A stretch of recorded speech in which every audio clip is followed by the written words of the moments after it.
Hello बच्चों, कैसे हैं आप सब। उम्मीद करती हूँ अच्छे होंगे। बच्चों, आज मैं आपको मानव विज्ञान और प्रौद्योगिकी के बारे में बताऊंगी।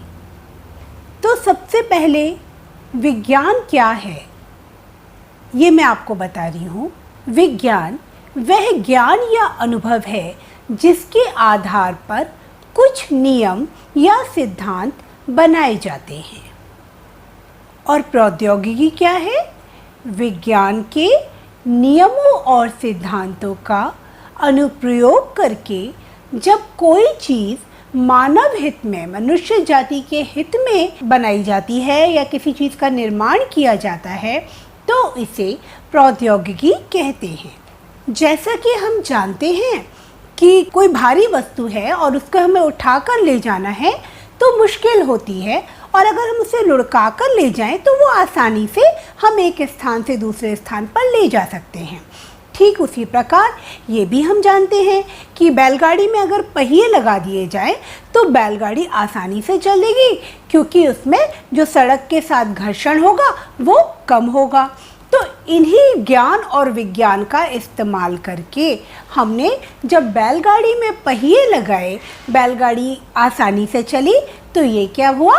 प्रौद्योगिकी हुई। अपने ज्ञान का इस्तेमाल करके, अपने विज्ञान का इस्तेमाल करके हमने कुछ मानव हित में जब निर्माण किया, इंसान के कोई काम की चीज़ बनाई, तो इसको हम प्रौद्योगिकी कहते हैं। तो विज्ञान और प्रौद्योगिकी का जैसे जैसे विकास हुआ वैसे वैसे हमारे जीवन में बहुत सारे बदलाव आए, बहुत सारे परिवर्तन आए। अब मैं उन परिवर्तनों को आपके साथ डिस्कस करने वाली हूँ। तो जिनमें सबसे पहली बात आती है वो है औद्योगिक क्रांति। औद्योगिक क्रांति मतलब उद्योग धंधों के क्षेत्र में एक क्रांति आ गई है। बहुत सारे उद्योग धंधे आज हमारे पास हैं। हमारे देश में बहुत सारी चीज़ें जो पहले हम विदेशों से मंगाया करते थे, आज हमारे देश में वो सारी चीज़ें हम खुद निर्माण कर रहे हैं। जैसे बड़ी बड़ी मशीनें, इंजन वगैरह बनाने की मशीनें, पनडुब्बी बनाने की मशीनें, लड़ाकू मिसाइलें, सब कुछ हम अपने देश में खुद बना रहे हैं। यहाँ तक कि इतनी बड़ी मशीनें बनाने के लिए जो मशीनें इस्तेमाल होती हैं उनका निर्माण भी हमारे देश में ही हम अपने आप कर रहे हैं। हमें विदेशों से इनको मंगाने की कोई आवश्यकता नहीं है। औद्योगिक क्षेत्र में आज भारत का 6वां स्थान है, यानी भारत की एक अच्छी जगह बन चुकी है दुनिया भर में औद्योगिक क्षेत्र में। सूचना प्रौद्योगिकी के क्षेत्र में भी भारत का नाम आज अग्रणी देशों में शामिल है। जनसंचार के क्षेत्र में, जनसंचार मीन्स लोगों तक अपनी बात को पहुंचाना। तो जैसा आज हम सब देख रहे हैं कि जैसे ही हम लोगों तक अपनी बात पहुंचाने की बात करते हैं, सबके मन में सबसे पहला नाम आता है मोबाइल। मोबाइल, कंप्यूटर, इनके द्वारा हम अपने संदेश, अपनी बात तुरंत लोगों तक पहुंचा देते हैं। इसके और भी ढेरों साधन हैं, जैसे फैक्स मशीन वगैरह वगैरह। तो मोबाइल, कंप्यूटर में क्या? इंटरनेट के माध्यम से हम अपनी बात लोगों तक पहुंचाते हैं या मैसेज भी भेजते हैं, जिन्हें हम ईमेल कहते हैं। तो बच्चों, वैसे तो आप सभी कंप्यूटर को जानते हैं, लेकिन कंप्यूटर के बारे में मैं और थोड़ी सी जानकारी दे देती हूँ। कंप्यूटर एक इलेक्ट्रॉनिक मशीन है जो कठिन से कठिन काम को बड़ी आसानी से कर देता है, और ये आज हर क्षेत्र में इस्तेमाल किया जा रहा है, चाहे वह शिक्षा का क्षेत्र हो, बैंक हो, रेलवे स्टेशन हो, या हर ऑफिस में, हर जगह, हर कहीं कंप्यूटर का इस्तेमाल बहुत सारे कामों को करने के लिए किया जा रहा है। अब बात आती है इंटरनेट की। इंटरनेट क्या है? दुनिया भर में हजारों कंप्यूटर जब टेलीफोन लाइन से एक दूसरे से जोड़ दिए जाते हैं तो वो एक जाल सा बना लेते हैं, जिसे हम इंटरनेट कहते हैं। और इसके द्वारा ही दुनिया भर के किसी भी देश से सूचनाएं हमें घर बैठे मिल जाती हैं। ईमेल क्या है? कंप्यूटर और इंटरनेट पर आधारित एक ऐसी युक्ति जो कृत्रिम उपग्रह या सैटेलाइट के द्वारा चलती है और जिसमें दूसरे देशों के भी संदेश हमें घर बैठे मिल जाते हैं उस सैटेलाइट के माध्यम से, यानी दूसरे देशों तक भी संदेश भेजे जा सकते हैं। मोबाइल फ़ोन और स्मार्टफोन। मोबाइल फ़ोन जैसा आप सभी देख रहे हैं, हमें किसी से भी बात करनी है, मैंने आपको बताया कि मोबाइल के द्वारा हम तुरंत बात कर लेते हैं, जिसमें पहले बहुत टाइम लगता था। तो आज ये परिवर्तन आया है कि मोबाइल के आ जाने से हम सेकंड्स में जिससे चाहते हैं उससे बात कर लेते हैं, जो पहले बहुत मुश्किल होता था। और स्मार्टफोन आ जाने से तो क्या हुआ है, आज हम कितने भी अकेले हों, हम बिल्कुल अपने आप को बोर नहीं होते, बिल्कुल अकेला नहीं पाते। क्यों? क्योंकि मोबाइल पे ढेरों चीज़ें हम कर सकते हैं। हम पढ़ाई कर सकते हैं, दुनिया भर की जानकारी हासिल कर सकते हैं, हम गेम खेल सकते हैं, हम वीडियो देख सकते हैं, हम गाने सुन सकते हैं, हम दूसरों से वीडियो कॉल कर सकते हैं, उनको देख सकते हैं। ढेरों चीज़ें हैं मोबाइल पर जो हम कर सकते हैं। और साथ ही साथ जीपीएस के द्वारा हम अपनी भौगोलिक स्थिति को भी जान सकते हैं। मान लीजिए हम कहीं जा रहे हैं, वहाँ का हमें रास्ता नहीं मालूम है, तो हम जीपीएस खोलेंगे मोबाइल में और फिर जिस जगह हमको जाना है हम वहाँ पर उसकी मदद से पहुँच जाएंगे। तो ये सारी चीज़ें कैसे संभव हो पाई हैं? मोबाइल के द्वारा। अब कृषि के क्षेत्र में क्या परिवर्तन आया है विज्ञान और प्रौद्योगिकी के आ जाने से?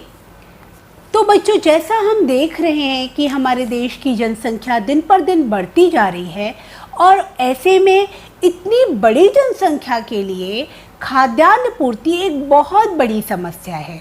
लेकिन विज्ञान और प्रौद्योगिकी के विकास ने इस समस्या को काफ़ी हद तक हल कर दिया है। कैसे? क्योंकि आज कृषि के क्षेत्र में बहुत ही आधुनिक तकनीकी के मशीनें इस्तेमाल की जा रही हैं। जैसे जो खेत जोतने के लिए हम लोग ट्रैक्टर इस्तेमाल करते हैं, फसल काटने के लिए हार्वेस्टर इस्तेमाल करते हैं, सिंचाई करने के लिए जगह जगह ट्यूबवेल लगा देते हैं। जो पहले सूखा पड़ जाता था और ये सब परेशानियां होती थी, ज़्यादा टाइम लगता था चीज़ों को करने में, आज वो बड़ी आसानी से हो रही हैं। साथ ही साथ हमारे पास बहुत सारी रासायनिक कृत्रिम खादें हैं जिनको डाल के हम फसल को बेहतर बना सकते हैं। मिट्टी में जिस भी तत्व की कमी होती है वो हम ऊपर से कृत्रिम खादों के साथ में डाल के मिट्टी की उपजाऊ शक्ति को बढ़ा देते हैं और बेहतर फसल पैदा कर सकते हैं। साथ ही साथ हमारे पास बहुत सारे कीटाणुनाशक भी उपलब्ध है जिनको डाल के, जिनको स्प्रे करके हम जो कीड़े फसल में लग जाते हैं उनको लगने से बचा देते हैं और फसल अच्छी पैदा होती है। इस प्रकार इतनी बड़ी भारी जनसंख्या के लिए खाद्यान्न आपूर्ति सही ढंग से हो पा रही है। ईंधन। पहले ईंधन के रूप में हम चूल्हे में लकड़ी या कंडे जलाया करते थे, लेकिन आज पेट्रोल, डीजल, एलपीजी गैस जैसे बहुत सारे अच्छे ईंधन हमारे पास मौजूद हैं, जिनसे न सिर्फ हमें खाना बनाने में बल्कि पेट्रोल और डीजल से हमें यातायात के साधनों में बहुत ज़्यादा हमारे परिवर्तन आया है। आज एक स्थान से दूसरे स्थान जाने में हम बड़ी आसानी से इन वाहनों में, जिनमें पेट्रोल और डीजल जलता है, एक स्थान से दूसरे स्थान पर जा सकते हैं। और साथ ही साथ सोलर कुकर एक बहुत अच्छा उत्तम साधन है ईंधन की बचत के लिए, क्योंकि इसमें सिर्फ हमें क्या करना होता है, सूर्य की रोशनी से ही खाना पक जाता है। उसमें हम खाने को उस कुकर में बंद करके और धूप में रख देते हैं और जब हम थोड़ा समय ज़्यादा लगता है, लेकिन जब हमको ज़्यादा लंबे टाइम, कोई टाइम का हमारे पास बाउंडेशन नहीं होता है, हम ज़्यादा टाइम दे सकते हैं खाने को, तब हम इसका इस्तेमाल बड़े अच्छे से कर सकते हैं। ये हर प्रकार के ईंधन की बचत करता है और इसका इस्तेमाल सभी को ज़्यादा से ज़्यादा करना चाहिए, क्योंकि पेट्रोल, डीजल या एलपीजी, लिक्विड पेट्रोलियम गैस जो है, उसके जो हम पे रिसोर्सेज है, जो हम पे स्रोत है, वो निश्चित मात्रा है। वो ऐसे नहीं है कि चाहे जितना हम उनका इस्तेमाल करें, हम उनको ज़रूरत से ज़्यादा इस्तेमाल करेंगे तो वो खत्म हो जाएंगे। इसलिए हमें उनको सोच समझ के ज़रूरत के हिसाब से ही इस्तेमाल करना चाहिए। चिकित्सा के क्षेत्र में हैजा, मियादी बुखार, ये सारी बीमारियां पहले जानलेवा मानी जाती थी। लोग अगर किसी को हैजा हुआ या मियादी बुखार हुआ, जिसको हम टाइफाइड कहते हैं, तो वो आदमी मर जाता था। लेकिन आज ये कोई बड़ी समस्या नहीं है, हम बड़ी आसानी से इनको ठीक कर लेते हैं। बहुत सारी तो ऐसी बीमारियां हैं जिनको सिर्फ टीका लगाकर हमने जड़ से ख़त्म कर दिया है। जैसे चेचक, पहले चेचक भी जानलेवा होती थी, लोग उससे मर जाते थे, बहुत बुरे रूप में चेचक होती थी, कई बार लोगों की आंखें खराब हो जाती थी। लेकिन आज ये सारी बीमारियां बड़ी आसानी से क्योर हो जाती हैं, इनका इलाज हो जाता है। ये सब विज्ञान की ही देन है। इसके साथ ही साथ कई तरह के टीके हैं, जैसे काली खांसी, टीबी, पोलियो का ड्रॉप सभी बच्चों को पिलाया जाता है, जिससे हम ये चाह रहे हैं कि हमारे देश से पोलियो हमेशा के लिए ख़त्म हो जाए, किसी भी बच्चे को कभी पोलियो ना हो। और आज हमारे पास विज्ञान और प्रौद्योगिकी के विकास के साथ बहुत सारी आधुनिक मशीनें हैं, जिनके द्वारा हम अपने शरीर की न सिर्फ बाहरी बल्कि आंतरिक जांचें भी बड़ी आसानी से कर सकते हैं। जैसे सीटी स्कैन है, जिससे दिमाग की, मस्तिष्क की जांच की जाती है। एक्सरे मशीनें हैं, जिनसे कहीं भी हड्डी टूटी, कुछ भी हुआ तो हम एक्सरे करवा के पता कर लेते हैं। एमआरआई है, अल्ट्रासाउंड है, बहुत अच्छे ब्लड टेस्टिंग होती है। तो हर तरह से हम बीमारियों का पता कर सकते हैं विज्ञान की उन्नति के साथ साथ। राष्ट्रीय सुरक्षा एवं युद्ध।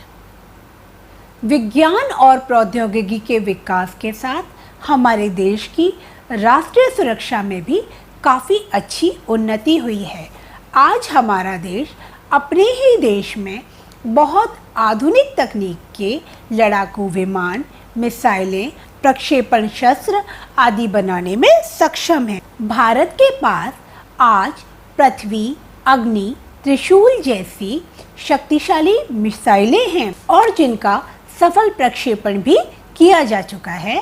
मिसाइलों का प्रयोग दुश्मन देशों के टैंकर को नष्ट करने के लिए किया जाता है। कृत्रिम उपग्रहों के द्वारा भारत सुदूर संसूचन के क्षेत्र में भी आज विश्व में अग्रणी देशों में गिना जा रहा है। परमाणु ऊर्जा से संबंधित शोध कार्यों में सफलता के आधार पर ही भारत में आज कई स्थानों पर परमाणु ऊर्जा संयंत्र लगाए गए हैं जो विद्युत उत्पादन कर रहे हैं। इसके साथ ही साथ परमाणु ऊर्जा का प्रयोग चिकित्सा और कृषि के क्षेत्र में भी किया जा रहा है। बच्चों, जहां एक ओर विज्ञान और प्रौद्योगिकी का विकास हमारे मानव जीवन के लिए बहुत उपयोगी सिद्ध हुआ है, वहीं दूसरी ओर इसने हमारे पर्यावरण को बहुत सी हानियां भी पहुंचाई हैं। बड़े हुए उद्योगों से निकले हुए अपशिष्ट पदार्थ या भूमि में या जल में विसर्जित कर दिए जाते हैं, जो मृदा प्रदूषण और जल प्रदूषण का अहम कारण है। कीटाणुनाशक और रासायनिक उर्वरक जहां एक ओर उत्पादन बढ़ा रहे हैं, तो वहीं दूसरी ओर मृदा प्रदूषण का कारण बन रहे हैं और मिट्टी के अत्यधिक दोहन के कारण मिट्टी का उपजाऊपन खोता जा रहा है। मनोरंजन के तेज ध्वनि वाले साधनों और गाड़ियों की आवाज़, फैक्ट्रियों से आने वाली आवाज़, ये सारी ध्वनि प्रदूषण का एक महत्वपूर्ण कारण है, जो मनुष्य के दिमाग पर बहुत बुरा प्रभाव डालते हैं। साथ ही साथ हाई ब्लड प्रेशर, उच्च रक्तचाप जैसी बीमारी का कारण है। विज्ञान और प्रौद्योगिकी की देन है कि आज हमारे पास उत्तम क्वालिटी की मशीनें उपलब्ध हैं, जो मनुष्य से कहीं ज़्यादा अच्छा काम कम समय में और कम लागत पे कर देती हैं, जिससे आदमियों की जगह लोग मशीनों से काम कराना ज़्यादा पसंद करते हैं, जिससे बेरोज़गारी की समस्या बढ़ रही है। जंगलों का कटाव दिन प्रतिदिन बढ़ता जा रहा है, जिससे वायु प्रदूषण बढ़ता जा रहा है, बारिश कम हो रही है और कई सारे जंगली जानवरों का अस्तित्व खतरे में है। साथ ही जंतुओं की अनेक प्रजातियां विलुप्त होती जा रही हैं। तो बच्चों, इसलिए विज्ञान और प्रौद्योगिकी से होने वाले इन दुष्कर परिणामों से बचने के लिए यह आवश्यक है कि हम प्राकृतिक संसाधनों का प्रयोग विचार संगत तरीके से करें। साथ ही साथ विज्ञान के आविष्कारों का प्रयोग भी सिर्फ मानव जाति के हित को ध्यान में रखकर करें, तभी हम अपने पर्यावरण को सुरक्षित रख सकते हैं। तो बच्चों, उम्मीद है ये जानकारी आपको अच्छी लगी होगी। Thank you.